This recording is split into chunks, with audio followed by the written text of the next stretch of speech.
Hello, this is Rad from RADACAD, and in this video I'm going to talk about what components you need to get dynamic row-level security set up and implemented in Power BI solution. Let's see how it works.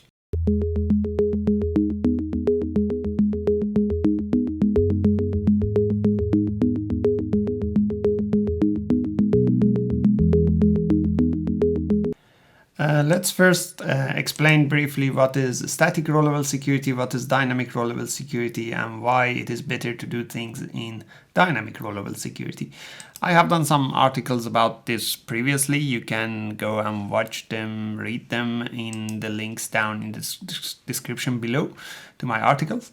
This is a Power BI model that I have static row-level security in it. I have one role per country. Here you can see one role I have for Canada, saying that this is filtered for Canada, another role for USA, filtering things for United States.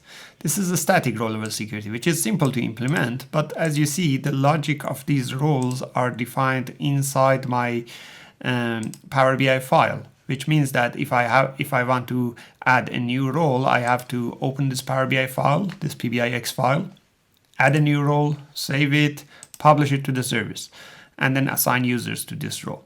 Versus compared to dynamic row-level security, you don't need to do that because you have that logic in your data model. Usually you have a user table with the ID of the user logging in, and with one single simple logic like this, you determine who logged into the system, you filter the table based on that, and all of your users can go under that role. If you want to add or edit or delete anything in terms of security roles, you just go to the data source. This can be in SQL Server, Excel, wherever it is. Apply changes. You don't need to open Power BI file for doing the changes and save it and publish it. Everything happens in the data model. So it is much easier to maintain this configuration if you do it as a dynamic row-level security. Now, let's say you want to do dynamic row-level security. How you can? What are components that you need to do? First, you need a user table. Here, for example, this is an example of a user table. This sales rep has actually one record per user with their login ID. Now, this login ID, if you are publishing your Power BI file to the service, this should be their Power BI accounts. If you are using Power BI report server, this can be their network login ID. Depends on where you use it. This should be that ID. So you need to have like one record per user. You can generate this table by getting data from Active Directory. In Power BI, we have that option. You can also have like PowerShell scripts to generate a table like this out of Office 365 or Active Directory. There are many ways to do that. So you need to have this users table. In addition to this, you need to also have a roles table. Here is an example of having a roles table. Let me show you one example roles table here. Here it is called profile table, but in fact it is roles table. So this roles table saying that for every separate set of users you want to give access, you need to have one role. I have one role for Seattle sales manager, one role for Chicago sales manager, one role for Portland sales manager. For every category you want to define a separate security, separate access level, you have to define one role. Now, role tables sometimes can be similar to user table. For example, in this example, you see I have only one table. I don't have roles table. I have the user table that is connected directly to my other tables. That is because every user wants to see their own data. That means the roles table is actually my user table. There is no point of creating another roles table and having exactly same user in every row, like the same granularity of the user table I create roles table, right? So in this case, I would have only one single table. It's a really common scenario for situations that you want every user to see their own data. Like let's say you are doing a payroll Power BI report, every user to see their own data. You just have one user table. That user table acts as a role table as well. But if you have a different scenario, like here, I have a role as Chicago sales manager or Portland sales manager, and multiple people might have that.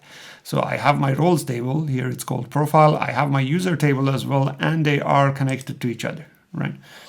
If you have like one-to-many relationship from profile table to user table, means that each role can be assigned to multiple users. You just connect them together. But if you have many-to-many relationship, this might be a little bit different. I have a link explaining that, how it is working, in a article down in the description below. So in addition to user table and role table, you also need to filter your other tables based on the roles table. Here you can see that the sales table gets filtered by the profile table. One-to-many relationship, the direction should be from your role table to others tables.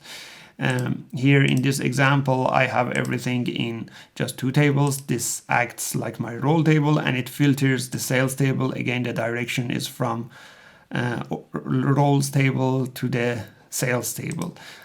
Sometimes when you have a complex data model, too many tables, I see the tendency of people want to create both directional relationship in some other places to make sure that the filter propagates. I don't recommend that. I have an article explaining how you can do that without both directional relationship, because it would work much faster. So in addition to all of these, the last step would be having a DAX filter. DAX filter can be a filter like this. Here I explained DAX filter. This filter is detecting who logged into the system. This can be using username function, user principal name function, or custom data. That is also another function that can be used for some scenarios. This detects that and filter the user table based on that. In this case, we filtered the sales rep, which is the user table, and the role table based on this. And because that table filters the sales table, everything gets filtered. Sometimes you might need a little bit longer DAX expression. Here is another example of that. So here I'm filtering my roles table based on some other logic and criteria. You can find all of these DAX codes in my articles down below. And sometimes you might need to define this DAX expression in multiple tables, but all under the same role. For example, this filters the role table, that filters the user table. This is for specifically for many-to-many scenarios. So these are components that you need to have a dynamic role level security setup. A user table, a profiles table. The user table should filter profile table. Sometimes user table and profile table are the same. Sometimes user table and profile table should have many-to-many relationship, which you might implement it this way. And then your profile table, or let's say roles table, should filter all other tables in your data model, preferably with one single directional relationship. And then the last step is to define the DAX logic of the filter in as many as tables required under the role. If you liked this explanation, go and check out other links that have more explanation about role level security, different patterns in the description below. Don't forget to subscribe to our channel if you like this video. We have weekly videos of Power BI and AI.